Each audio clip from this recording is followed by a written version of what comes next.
So for me, what I would say is that we need Native leaders in the city of Santa Rosa because we were here first.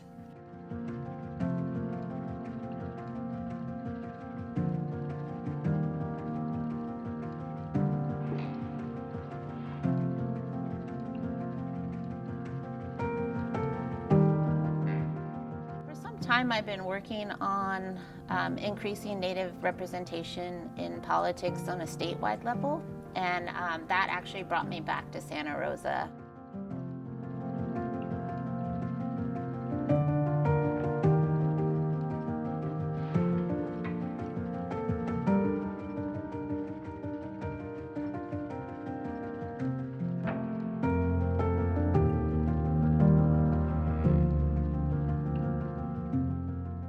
The project we're working on with Kelley is the collaboration between the California Indian Museum and Cultural Center and the National Indian Justice Center, and it's funded by the California Commission on the Status of Women and Girls.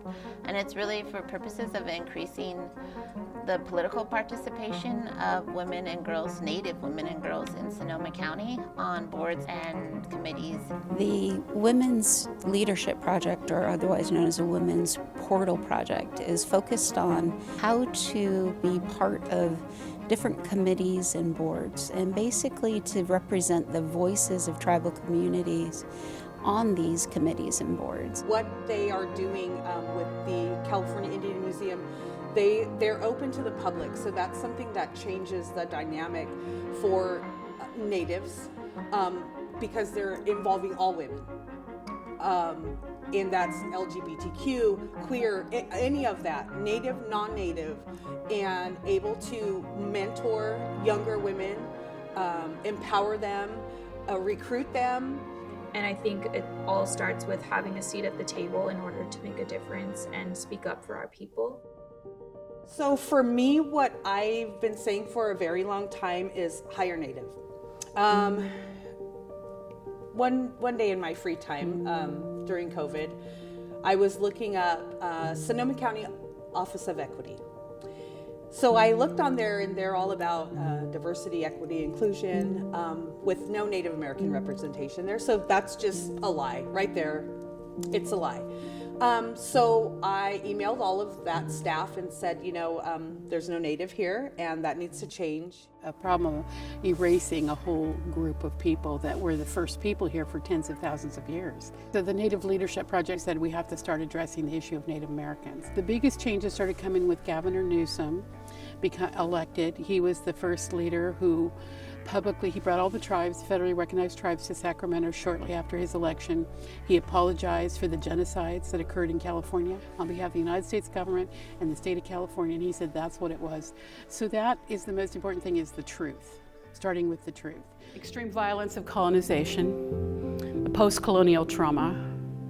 It was a trauma so severe it embedded in the DNA. All the DNA has markers. You can see damage. If you follow a family line, you can actually see and measure that embedded damage. So 30,000 plus years of communities were nearly decimated in 25 years. 25 years. Not just wiped out, the memory was wiped out.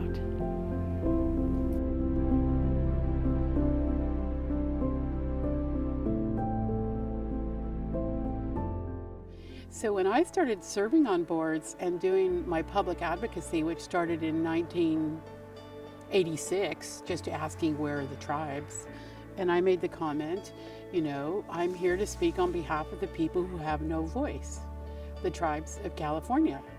And nobody in that audience of over 200 people knew that there were tribes in California.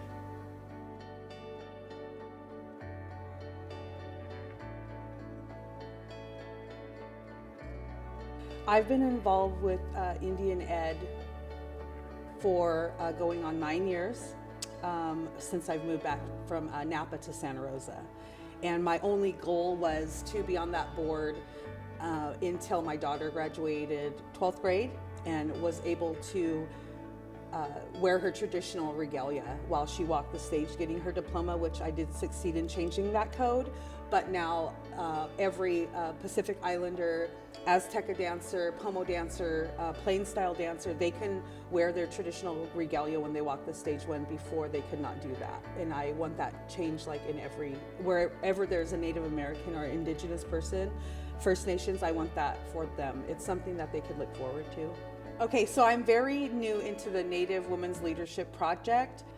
One of the boards that I'm on is the City of Santa Rosa Board of Community Services. So I'm the first Native American to serve on that board. And that board is basically overseeing the land.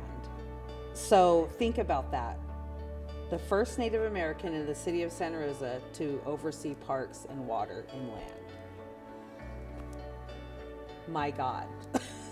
So we just need more natives. I've seen people who feel like, okay, my voice doesn't matter. Why do I need to go to that meeting? It's not going to matter anyways, but it does matter. So part of the solution of having women leadership, Indigenous women leadership in Sonoma County, is that they have to be the right women that are thinking holistically, that are healed from the traumas of the genocides, and coming together for the collective whole. I think we also grew up with very strong Native women in our lives that have taught us we are never going to be silenced.